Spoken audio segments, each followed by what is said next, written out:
monsieur, bonsoir. 5 ans qu'il est aux commandes d'un département ministériel, l'un des plus importants en charge des petites et moyennes entreprises et de la promotion de l'emploi. 5 ans qu'il met en œuvre une politique audacieuse et réformatrice du président Patrice Talon, tournée vers le secteur privé qui doit désormais créer de la richesse et de l'emploi pour soutenir la croissance. Une vision déclinée d'abord à travers le PAG 1, ensuite le PAG 2 en cours actuellement.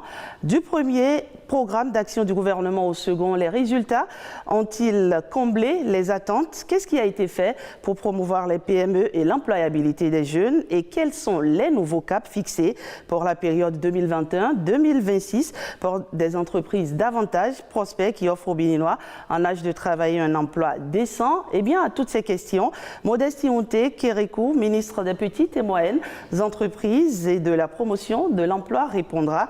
Il est l'invité de cet entretien que je co-présente avec mon confrère du groupe de presse internationale, Eden TV et Diaspora FM, Maury Agua. Bonsoir. Bonsoir, Rachida Toubiamaman. Bonsoir aux téléspectateurs. Monsieur le ministre Modeste Tionté Kérékou, bonsoir. Bonsoir. Le PAG 1 était porteur de grands espoirs tout en nous reprécisant la vision de départ pour le gouvernement pour ces 3 secteurs, j'allais dire. Dites-nous, monsieur le ministre, est-ce que les objectifs ont été atteints? Merci beaucoup, messieurs les journalistes, mesdames. Je peux d'emblée vous dire que les objectifs ont été largement atteints. Largement atteint en ce sens que l'objectif principal du président Talon à son accession à la magistrature suprême en 2016 était d'engager la transformation structurelle de l'économie de notre pays. C'était d'assurer un mandat de rupture. Si nous sommes dans la rupture à tout point de vue, vous le savez mieux que moi, qui, mieux que les journalistes comme vous, sont les meilleurs scrutateurs de la scène politique et de la vie socio-économique d'une nation. Si nous avons réussi à engager la transformation structurelle de l'économie nationale, vous le savez encore mieux, et si vous le permettrez, je prendrai quelques exemples. Le premier, c'est de vous dire, comme vous le savez, comme nos téléspectateurs le savent aussi, la résilience de notre économie est plus manifeste. Elle arrive à supporter avec plus de vigueur les chocs, qu'ils soient endogènes ou exogènes. L'attractivité, l'ensemble des réformes que le président Patrice Talon a conduit à la tête de notre pays a accru l'attractivité dans notre pays. En 5 ans, nous avons révélé le Bénin au monde. Nous avons augmenté l'attractivité de notre pays. Nous avons prouvé que notre pays est une terre d'opportunités, est une terre d'activité économique. Je n'en veux pour preuve les différentes notations successives de notre pays, malgré un environnement, un contexte sous-régional et international plutôt défavorable. L'économie nationale, à travers les agences de notation qui font autorité dans le pays, apparaît comme un des pays les plus dynamiques, les plus résilients. Et ce n'est pas pour rien que, pour la première fois en presque 62 ans d'indépendance, nous avons pu accéder au rang des pays à revenus intermédiaires. Donc, au regard de tous ces résultats, un ministre en charge des PME que j'ai l'honneur d'être, puis dit avec beaucoup d'assurance que les résultats ont été largement dépassés. Ceci n'est pas une source que de fierté, mais cela nous engage à faire encore davantage sous l'autorité du chef de l'État. Si on vous comprend bien, monsieur le ministre, les PME se portent bien au Bénin, le climat des affaires est amélioré, il y a plus d'investisseurs aujourd'hui que par le passé. C'est ce que vous voulez dire aux téléspectateurs qui nous regardent? Je le dis sans triomphalisme parce que c'est une évidence, c'est un fait que chacun a pu noter et continue de noter, et cela ne relève pas du hasard. Cela relève de la vision très claire du chef de l'État, cela relève des politiques qui ont été conduites, cela relève de l'ensemble des réformes qui ont été engagées. Une batterie de réformes, qu'elles soient législatives, des lois ont été prises pour réformer le code des investissements, pour assainir l'environnement macroéconomique et budgétaire. La gestion des finances publiques est plus rigoureuse. La clarification des rôles est nette et précise.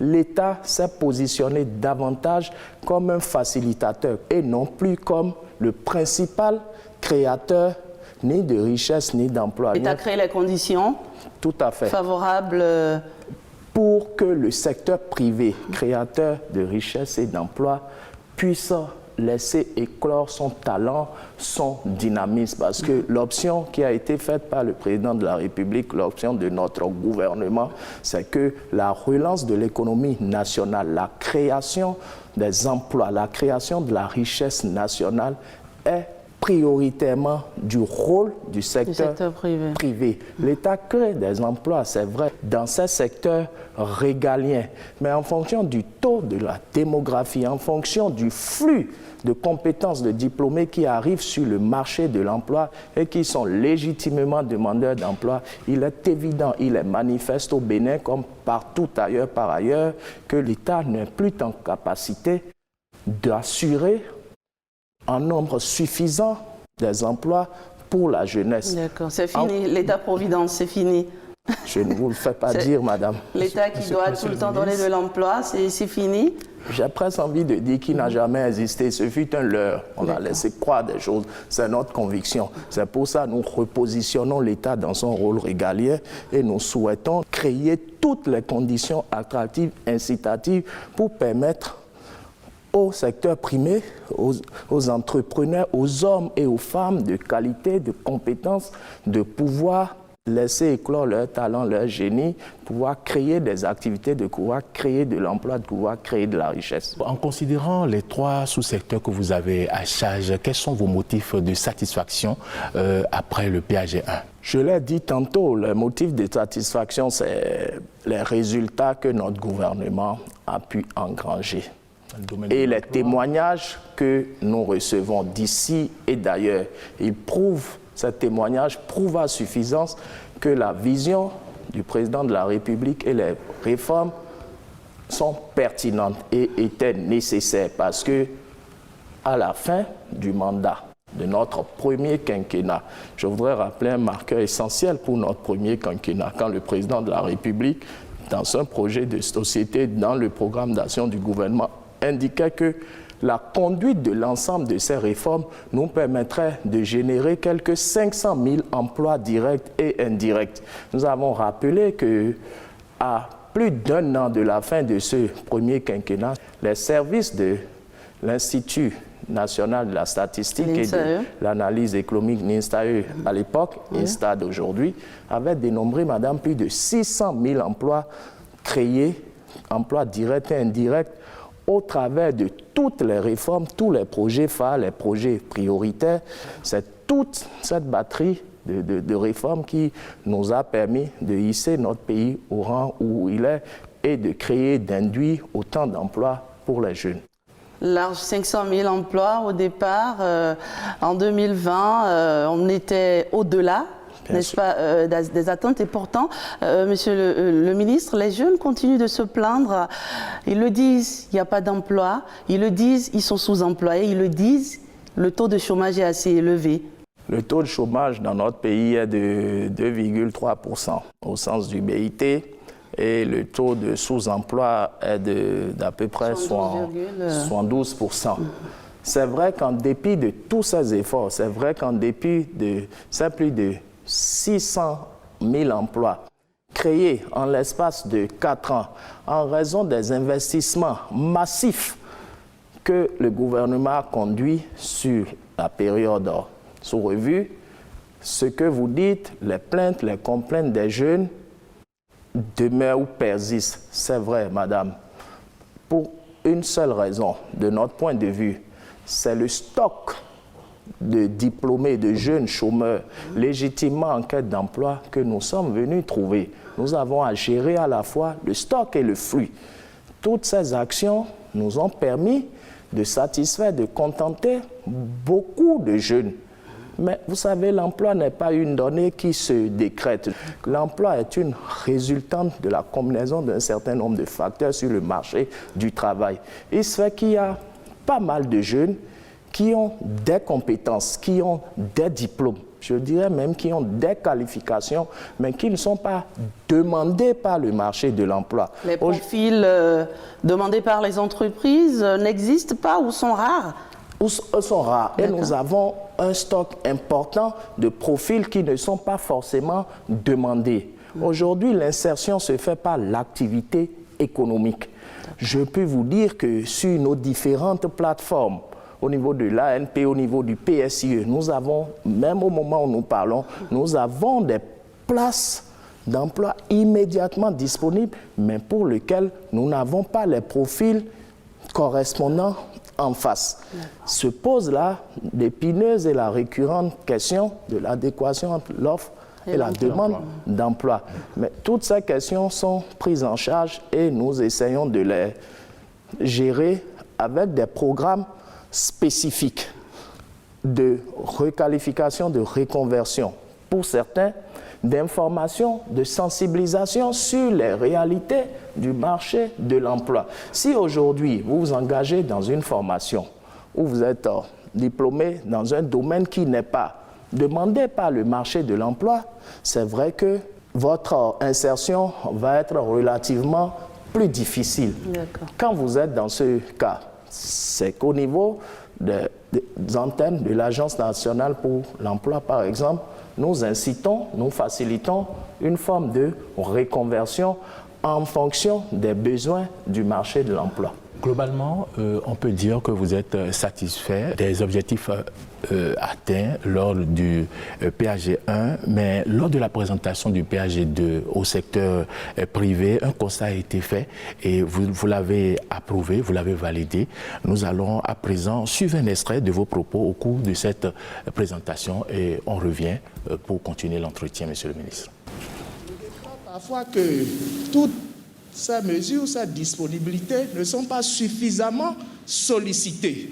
Les directeurs généraux du FNM, du FNDA sont mieux placés pour vous dire que les ressources existent, mais que vous ne venez pas les quêter. Quelqu'un a parlé du PSIE. Nous soutenons les entreprises et nous créons de l'emploi.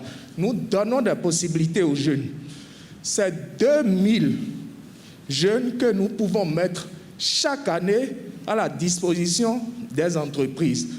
Pour un coût de plus de 6 milliards l'an, les ressources sont disponibles. Le PSI est là, son équipe de coordination est là, une plateforme est là. On demande juste au chef d'entreprise que vous êtes. Exprimez vos besoins. Dites les compétences que vous cherchez. L'État s'engage à les mettre à votre disposition et à prendre en charge pour 1 an, voire 2, les salaires et tous les accessoires. Ce n'est pas suffisamment sollicité. Voilà, Monsieur le ministre, les opérateurs économiques, lors de cette présentation du programme d'action du gouvernement 2, ont été unanimes sur la question. Les mesures d'accompagnement, il y en a pas mal. Le gouvernement pense à eux. Effectivement, quel est le souci, Monsieur le ministre? C'est une préoccupation réelle. C'est vrai qu'en dépit de tous nos efforts dans la vulgarisation des mesures qui sont prises, les lois, un certain nombre de lois ont été votées, un certain nombre d'allègements fiscaux ont été votés. Figurez-vous, madame, je vais prendre un exemple comme ça. Si je vous dis que dans ce pays, en moins de 4 ans, la TPS est passée de 400 000 francs obligatoires pour toutes les petites et moyennes entreprises à presque 10 000 francs. 10 000. Les premières réductions sur les instructions du président de la République étaient passées à 150 000 francs à la faveur de la loi de finances gestion 2020. Comme si ça ne suffisait pas, les efforts ont été à nouveau faits, passés à 10 000 francs pour les entreprises, les petites et moyennes entreprises, les entreprises de la catégorie A, les établissements par exemple, et même pour les entreprises de la catégorie B, les sociétés à un taux, par exemple, allant de 2 à 5% sur leur chiffre d'affaires, avec, c'est vrai, un plafond minimum de 500 000 francs. Mais avant, c'est quoi? C'était 400 000 obligatoires que vous avez travaillé, que vous n'avez pas travaillé. Le PSIE, ce que j'étais en train d'expliciter à l'attention des les honorables chefs d'entreprise. C'était juste un programme spécifique qui est un programme qui permet simplement au gouvernement de soutenir les entreprises parce qu'il est manifeste que certaines entreprises parfois ont besoin de compétences, de collaborateurs compétents, mais en raison de leur niveau de développement ou de leurs ressources propres, ils n'arrivent forcément pas à faire tous les recrutements en nombre suffisant et surtout en qualité, parce que vous savez, la main-d'œuvre de qualité a un coût. Le gouvernement s'est dit, nous nous substituons à vous dans un programme spécifique que nous avons conduit sur 5 ans, où le gouvernement va faciliter l'insertion de 2000 jeunes par an. C'est pour plus de 6 milliards de francs l'an sur 5 ans. Et c'est 2000 jeunes, mais contrairement à ce qui se faisait avant où on pouvait collecter des CV des jeunes, les envoyer dans les mairies, les administrations, etc., ça et là, parfois avec toujours ce problème d'inadéquation, le président de la République a donné des instructions pour que on inverse les rôles, que la demande émane des chefs d'entreprise. Voilà, si l'ORTB était une de vos entreprises, c'est à vous de nous dire, vous souhaitez avoir un comptable ou bien un machiniste, un caméraman ou bien un infographe, etc. Vous dites le profil que vous voulez, mais c'est un programme pour les diplômés de l'enseignement supérieur. Ça veut dire bac et plus. Mais des bacs professionnels orientés, métiers orientés, compétences pour les entreprises, parce que qu'est-ce que nous souhaitons par ce mécanisme? In fine, le gouvernement souhaite apporter une contribution aux entreprises pour leur permettre d'atteindre un niveau de croissance, un niveau de maturité suffisant, peut-être en les accompagnant sur 1 an, 2 ans, pour qu'ils puissent, pour certaines, pouvoir voler de leurs propres ailes, si vous me permettez le terme, et pour les jeunes aussi, en même temps, de manière concomitante, de pouvoir avoir des opportunités réelles de faire valoir leurs compétences, leurs talents en milieu professionnel, en entreprise et être rémunérés au juste prix. Alors, j'imagine, Monsieur le ministre, le PAG avait prévu un certain nombre de choses relatives donc au PME. Est-ce que tout a été atteint? Est-ce qu'il y a des projets qu'on a entamés dans le PAG 1 et qui continuent aujourd'hui dans le PAG 2? On va faire ce point avant de voir ce qui est réellement prévu pour le PAG 2. Vous savez, pour le PAG 1, la question de l'accompagnement des petites et moyennes entreprises, ainsi que la question de l'emploi des jeunes, par exemple, entre autres, étaient des sujets qui ont été traités de manière holistique, c'est-à-dire à travers toutes les interventions de l'État. Il n'y a pas eu un focus spécifique pour dire que voilà. Mais un certain nombre de lois, de réformes ont été engagées. C'est à cette fin. J'ai parlé tantôt de la loi portant code des investissements, la loi 2020-03 du 20 mars 2020 portant promotion des petites et moyennes entreprises, la loi sur l'affacturage, la loi sur le crédit bail, un certain nombre de lois qui ont été prises avec pour finalité les réformes au niveau du ministère de l'économie et des finances, que ce soit la réforme du code général des impôts, la réforme au niveau de la douane, un certain nombre de choses qui sont des secteurs qui touchent au sous-secteur des petites et moyennes entreprises. Parallèlement, un certain nombre d'agences de l'État, de structures de l'État qui officiaient au niveau de ce secteur pour accompagner notamment l'entrepreneuriat des jeunes ont été réformées.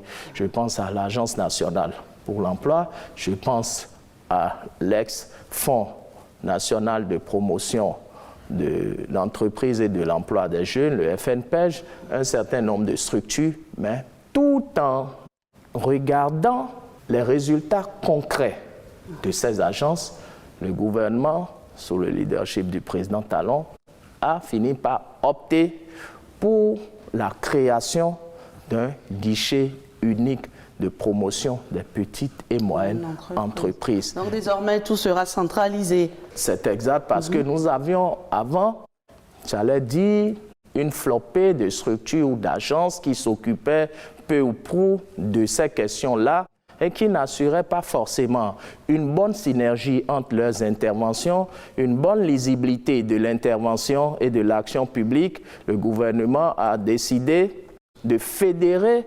l'ensemble des mesures, des actions prises au profit des petites et moyennes entreprises au niveau d'une seule structure de l'État, ce que nous appelons guichet unique de promotion des petites et moyennes entreprises. Et la concrétisation de ce guichet unique a été faite pas plus tard qu'en mars dernier, où le Conseil des ministres a approuvé les statuts de cette nouvelle agence, l'Agence de développement des petites et moyennes entreprises, qui va être la seule porte d'entrée de toutes les entreprises quand elles ont fini l'étape de création au niveau de la PIEX. Oui. Elles, maintenant, quel que soit leur secteur d'activité, vous me permettrez de rappeler aussi par ailleurs que depuis 2020, une nouvelle loi avait été votée pour assurer une meilleure clarification. Au Bénin, il est entendu au jour d'aujourd'hui,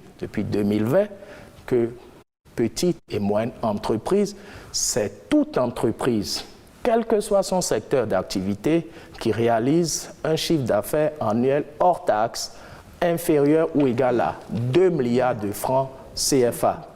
Dans ce chapeau, nous avons des sous-rubriques, les micro-entreprises, les petites entreprises et les moyennes entreprises.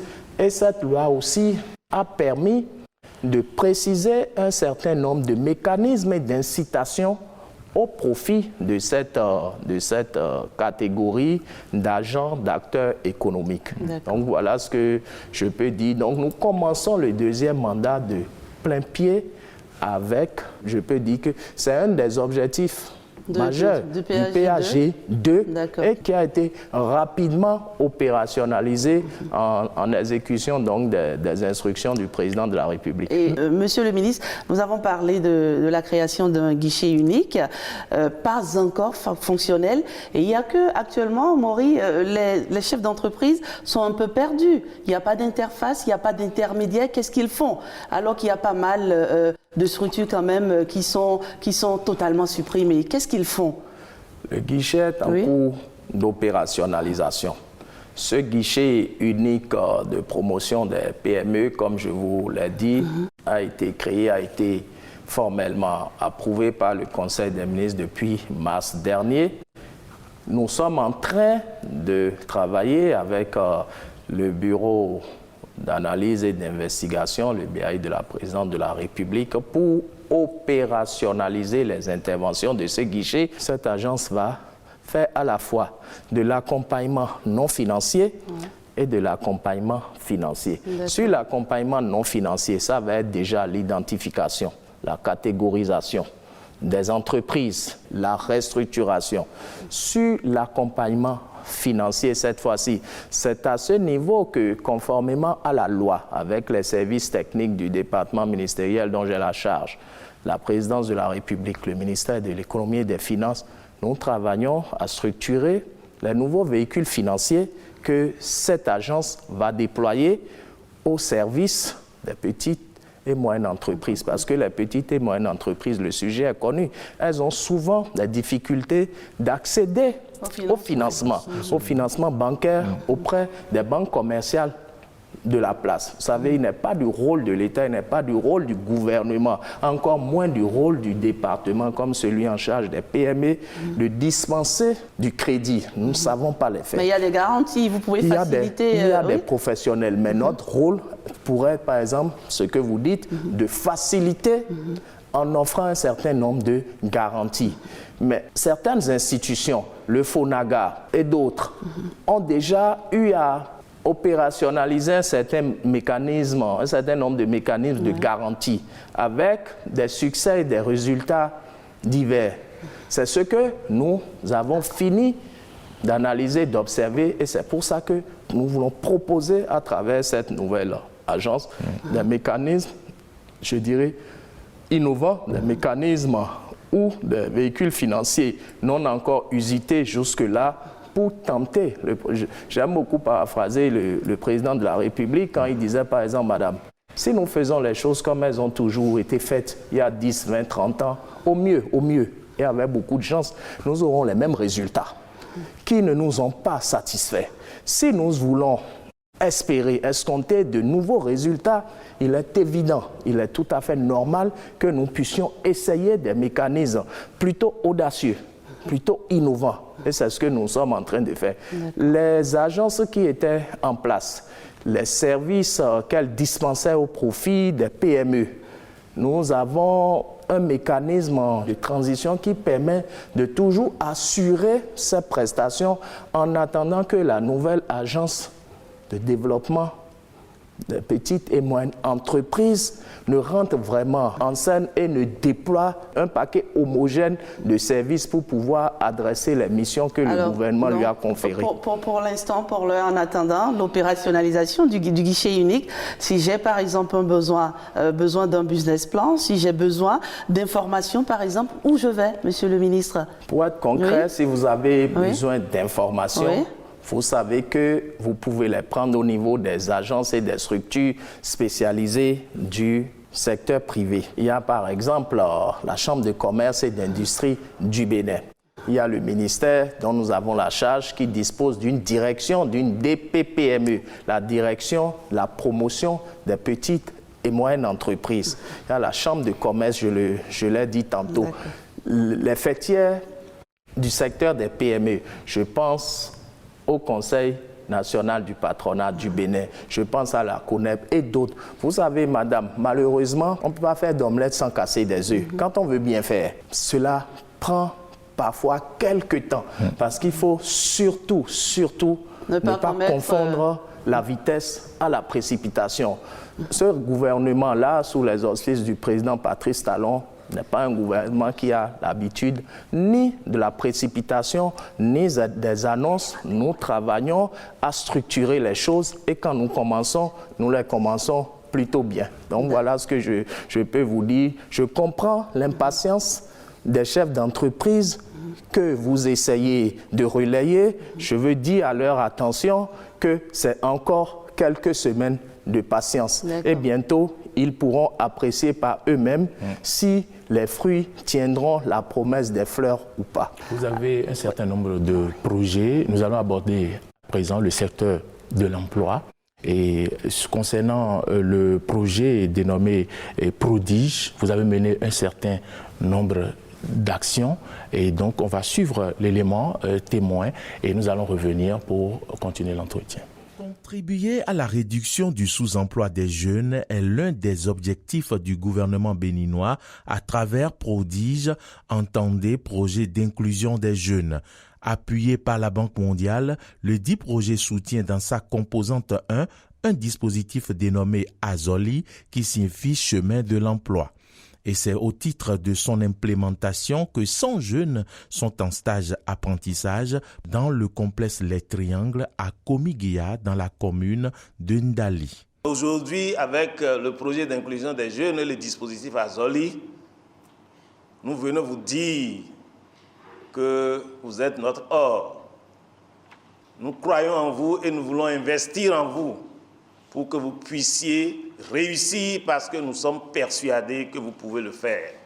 Pendant 6 mois, ces 100 jeunes bénéficiaires de Azoli vont acquérir les capacités et les réflexes nécessaires pour répondre aux besoins des entreprises. Ce programme vient répondre et combler nos besoins et nos attentes depuis longtemps. Donc nous sommes fiers de ce programme et nous remercions le gouvernement pour ce programme. Parmi nous, il y a des transformateurs, il y a ceux qui font de la foresterie, il y a des cuisiniers et nous sommes déjà départagés en des groupes et en des secteurs. Par ce projet, nous pourrons réaliser nos rêves. Nous pourrons, à la fin de la formation, acquérir des connaissances. Nous pourrons travailler, gagner de l'argent. Nous pouvons nous auto-employer.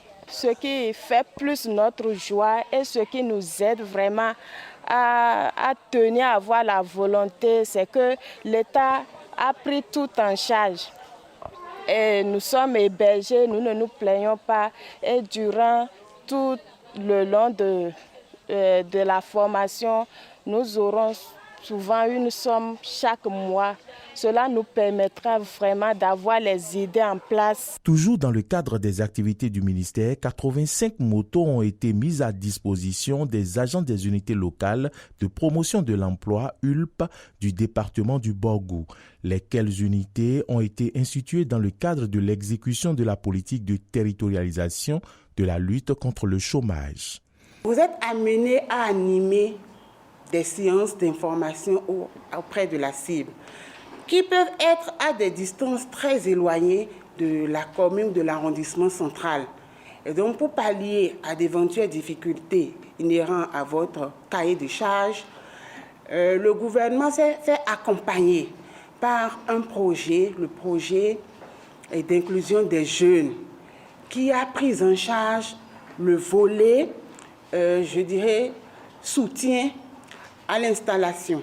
Donc, ils ont prévu un package d'actes de soutien à votre endroit, dont la phase d'aujourd'hui concerne la remise de matériel roulant pour alléger un peu les difficultés inhérentes au déplacement auxquels vous pourriez être confrontés. Je suis très satisfait, comme les autres collègues qui ont reçu les motos. Nous nous engageons à faire le travail qui nous a été demandé. Rappelons que les agents des unités locales de promotion de l'emploi ULP de tous les départements du Bénin auront droit chacun à une moto. Nous venons donc de suivre cet élément témoin sur le projet que vous nommez Prodige.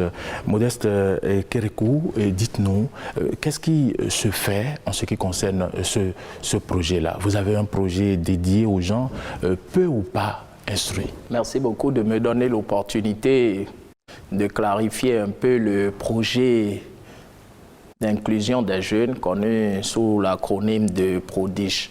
Vous savez, l'emploi des jeunes, l'emploi, il est à la fois urbain, mais il est aussi rural.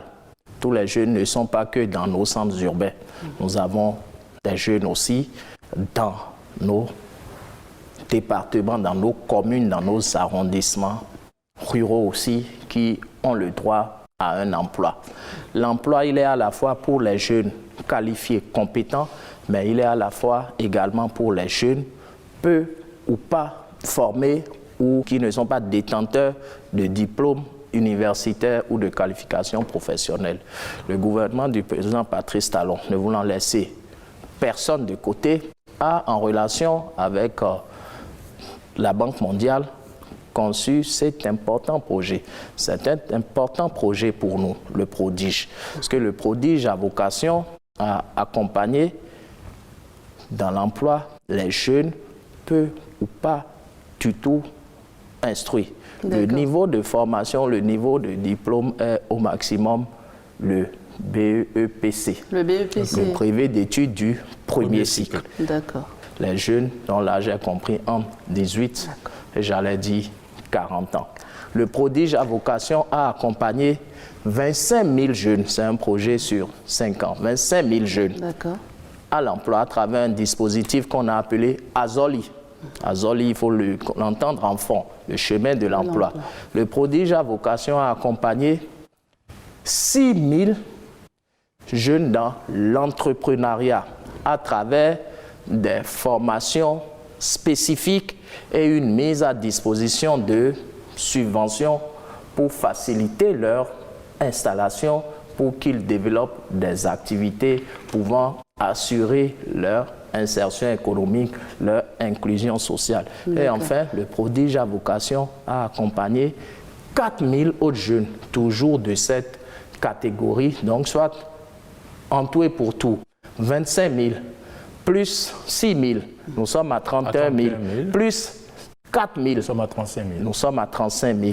Jeunes, les 4 000 aux jeunes, nous avons à les accompagner sur le chemin de la formation au métier. Nous avons identifié quelques 25 métiers issus des secteurs prioritaires, des secteurs phares du programme d'action du gouvernement et de l'activité économique, le tourisme, l'hôtellerie, les BTP, le transport, l'agriculture, le numérique, etc., etc., où nous allons former ces jeunes jusqu'à l'obtention du CQP, le certificat de qualification professionnelle pouvant les aider aussi à s'insérer dans la vie économique et à pouvoir se prendre en charge. Donc la question de l'emploi, nous ne l'adressons pas que pour les diplômés, nous l'adressons pour toutes les couches de la société. C'est pour ça que je disais tantôt que le Prodige est un programme important pour nous et pour lequel nous saluons l'importante contribution de la Banque mondiale aux côtés du gouvernement. Et pour l'heure, on a une idée déjà du nombre de jeunes impactés. On a vu 100 étaient en stage à Comiguéa. Ça, c'était auprès d'une structure spécifique où quelques 100 jeunes ont été placés. D'autres jeunes avaient été déjà antérieurement placés au niveau d'autres structures, à Porto Novo, à la CTB, dans des industries, à la zone franche industrielle où nous avons recruté plus de 1100 jeunes pour 3 unités industrielles qui se sont installées dans le domaine de la filature. Je vous ai dit que cette facilitation va concerner 25 000 jeunes sur les 5 ans. C'est une action spécifique qui a été menée à Parakou avec le directeur de l'Agence nationale pour l'emploi, M. Amengbedji, et mon directeur de cabinet qui me représentait. C'était une cohorte de quelques 100 jeunes que nous placions dans le cadre toujours du Prodige au niveau d'une entreprise spécifique. Ce qui est également... faciliter aussi l'entrepreneuriat des jeunes, n'est-ce pas? Vous êtes le ministre par excellence de l'entrepreneuriat. En fait, le Prodige joue sur les 2 pieds. D'accord. Aussi bien l'emploi salarié, je vous ai dit, nous allons pour l'emploi salarié, c'est quelques 25 000 jeunes que nous avons à accompagner. Pour l'entrepreneuriat, c'est quelques 6 000 jeunes. Et aider certains maintenant à avoir des diplômes de CQP, notamment, c'est quelques 4 000 jeunes. Tout ceci, nous le faisons sous la conduite de l'ANPE, l'Agence nationale pour l'emploi, qui arrive avec des partenariats à placer ces jeunes dans les diverses unités industrielles, économiques, les entreprises, et pour lequel, un peu comme pour le PSIE, le gouvernement assure tous les frais relatifs. Donc je disais que le Prodige, ce qu'il fait aussi et qui a vocation à être structurel et non conjoncturel, c'est qu'il nous a permis aussi de positionner ce que nous avons appelé des ULP au niveau de toutes les 77 communes du Bénin. Les ULP, c'est des unités locales de promotion de l'emploi. Parce que l'emploi, tous les jeunes n'auront plus besoin, n'auront plus le sentiment de faire une forme d'exode vers les centres urbains afin de quitter l'emploi. Parce donc l'information va à eux, selon qu'ils soient, vers les demandeurs d'emploi pour leur dire dans leur localité, dans le milieu. Chacune de nos localités regorge de potentialités spécifiques. Certaines régions du pays, comme la vallée, sont réputées pour des choses, d'autres comme la côte, la façade maritime, les communes côtières ont leur potentiel, leur attrait. Les villes à l'intérieur du pays, les communes à l'intérieur du pays aussi. Il nous faut creuser, fouiller, dénicher, faire ressortir toutes les potentialités d'insertion d'emploi qu'il y a également au niveau et c'est à ça que servent ces agents-là. Ils servent à ça. Ces agents-là. D'accord. Voilà. Alors, la question de l'emploi préoccupe les jeunes, vous le savez, monsieur le ministre. Alors, pour le PAG2, on en attend combien? Pour le PAG2, le curseur a été fixé à 1 300 000 emplois. Le PAG2... 2021-2026. 2021-2026. Le PAG2, vous savez que c'est quelques 342 projets. Nous estimons que tous ces projets conduits avec doigté, comme nous l'avons fait au cours de notre premier quinquennat, et vous savez maintenant que nous savons le faire, devraient nous permettre de générer quelques 1 300 000 emplois. Mais tout ceci avec le précieux concours, le très précieux concours du secteur privé. Il vous tient à cœur, hein, ce secteur privé, monsieur le ministre. Ah oui, parce qu'il est le dépositaire de la création d'emplois et de la création de richesses. Le secteur privé, pour notre gouvernement, est un partenaire de premier choix. Tout ce que nous faisons, c'est pour concourir à l'expression des talents, à l'expression des compétences des créateurs d'emplois. C'est pour ça que la dernière fois, je disais quelque part au cours d'une conférence, au lieu de dire que nous aidons les chercheurs d'emploi, je préfère la formule qui dit que nous travaillons pour faciliter la tâche aux créateurs d'emplois. Quand les créateurs d'emplois auront l'environnement assaini, auront les facilités. L'État, comme nous le faisons depuis 5 ans, va investir dans le numérique, dans l'énergie, dans les routes, dans tous les préalables indispensables, les basiques au développement. Nous n'avons aucun doute que le secteur privé saura prendre le relais et saura créer les emplois et la richesse que nous escomptons. D'accord. Voilà, les chercheurs d'emploi, vous l'avez dit, veulent bien aussi entreprendre. Dans un univers aujourd'hui où on ne parle que d'entreprendre, d'entrepreneuriat, il faut auto-entreprendre. Monsieur le ministre, les jeunes se disent, mais pour entreprendre, il faut bien les moyens. Il n'y a pas de moyens. Qu'est-ce qui se fait dans ce sens? Je suis jeune, je suis porteur d'une idée, par exemple. Je fais quoi? Je fais comment, monsieur le ministre? Pour entreprendre, nous parlons d'abord, nous autres, d'idées, avant de parler de moyens. J'ai l'idée. Et je voudrais vous dire que nous enseignons que l'argent n'a pas d'idée, mais que c'est les idées qui font de l'argent. Un jeune qui n'a pas d'idée, qui n'a pas une vision, qui ne capte pas un besoin dans la société qu'il veut adresser, vous pouvez lui remettre de l'argent. Mais si j'ai l'idée, monsieur le ministre, si j'ai l'idée... Non, permettez-moi de clarifier cela d'abord. Revenez quelque temps, parce que j'ai le sentiment que nous prenons toujours le problème à l'inverse. À l'inverse, on parle de l'argent. C'est d'abord l'idée. Tous les jeunes n'ont pas vocation à être des entrepreneurs. Ce n'est pas le but de notre propos, ni encore la finalité de notre action. Certains jeunes ont légitimement le droit de vouloir travailler, de vouloir être des employés, de vouloir être des salariés. Les entreprises dont nous parlons ont besoin de salariés, ont besoin de ressources humaines de qualité. Mais il appartient aujourd'hui à chacun, dans un monde de plus en plus compétitif. L'État a son rôle, les familles, les parents ont leur rôle.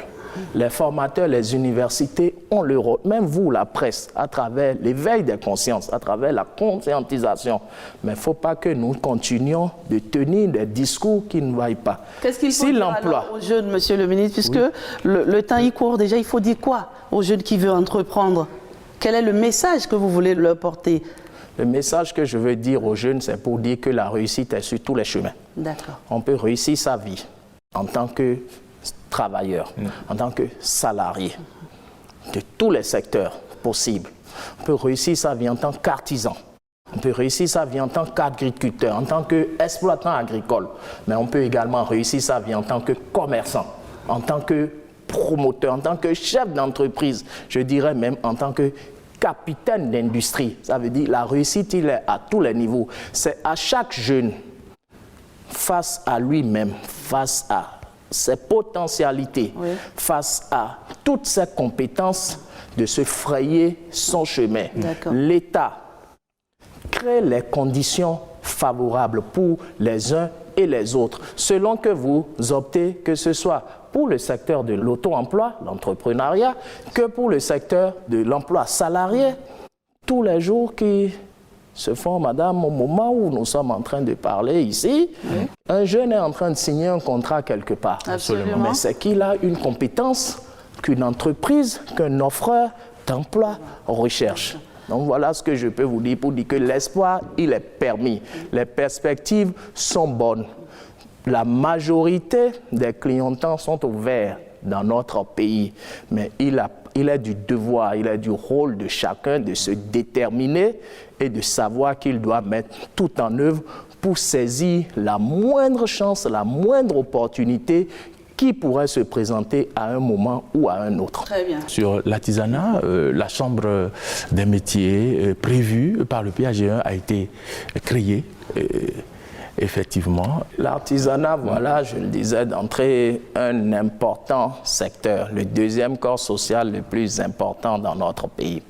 L'artisanat avait, par exemple, deux objectifs majeurs qui étaient prévus au PAG 1. La création par la loi de la Chambre des métiers et l'artisanat du Bénin, la CMA Bénin, en lieu et place de ce que nous connaissons aujourd'hui, l'Union des chambres interdépartementales des métiers. Également, le recensement national des artisans du Bénin. Sur ce tableau, nous affichons, le gouvernement affiche également un objectif atteint à 100%. D'accord. La loi a été prise, le recensement a été fait. Ça en fait un premier recensement en 2019 qui nous a permis de dénombrer un peu plus de 240 000 artisans. Ce recensement ayant souffert de quelques difficultés, le président de la République, à l'écoute de cette importante catégorie socio-professionnelle de notre pays, a accédé à leur requête d'ordonner un recensement complémentaire.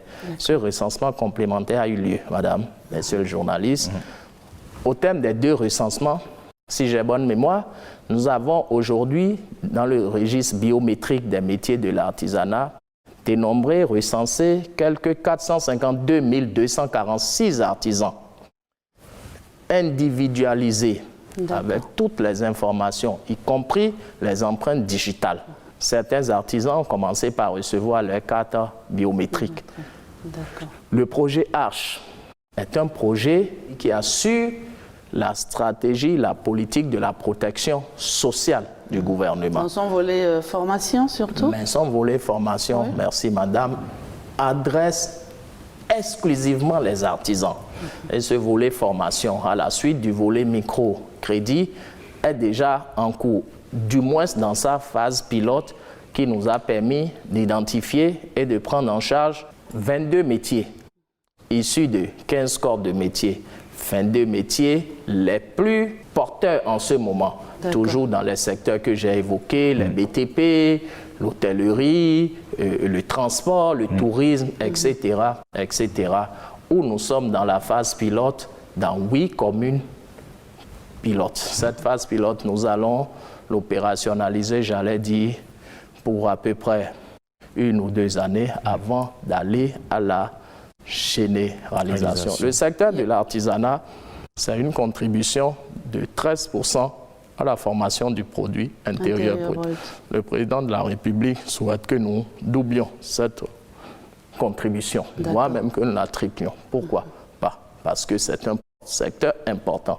C'est 8 branches d'activité, c'est 40 corps de métier, c'est quelques 311 métiers. Dans la vie au quotidien, si vous avez besoin de quelque chose, si nous avons besoin de quelque chose, c'est les artisans. Et ils existent de la ville jusqu'à la campagne.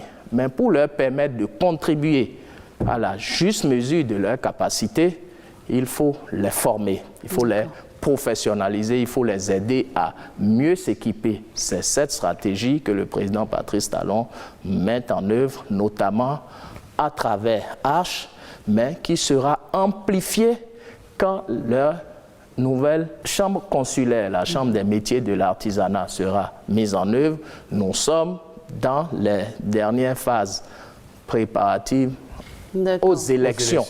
En vue. C'est l'autre grande action à mener pour le PAG2. Que nous allons mener avant la fin de cette année, les 80 nouveaux élus à la chambre consulaire des métiers de l'artisanat du Bénin seront connus bientôt au terme des élections qui interviendront et la chambre pourra être installée pour pouvoir prendre le relais et assurer le développement, la mise en œuvre de toute la stratégie du gouvernement pour cet important secteur qu'est l'artisanat. Monsieur le ministre, qu'avez-vous à dire à ceux qui vous regardent, aux chefs d'entreprise, aux jeunes? Quel est le message que vous voulez leur adresser ce soir? Je voudrais leur dire que l'espoir est permis et que notre beau pays, le Bénin, est un pays de promesses. C'est un pays d'avenir que le gouvernement du président Patrice Talon, nous allons amplifier les résultats déjà obtenus au cours de notre premier quinquennat et que ce que le deuxième mandat nous permettra de réaliser sera encore plus que ce que les uns et les autres ont pu constater à la faveur du premier mandat. Pour cela, nous appelons la mobilisation et la contribution de tous, les jeunes, les chefs d'entreprise, le secteur privé en général.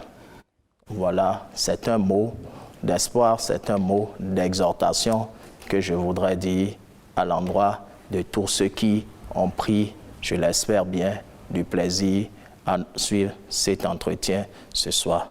Je vous remercie. Merci à vous, Monsieur le ministre. Maurice Agua, l'espoir est permis, le ministre l'a dit. L'espoir est permis, le ministre l'a dit. Madame, Messieurs, c'est la fin de cet entretien. Nous avons reçu pour vous le ministre Modeste Timothée Kérékou qui a apporté des lumières à nos préoccupations en ce qui concerne les 3 sous-secteurs qu'il a à la charge. Eh bien, Monsieur le ministre, une fois encore, merci d'être venu. Merci. Rachida Biamaman, merci pour cet entretien. À toutes et à tous, merci de nous avoir suivis.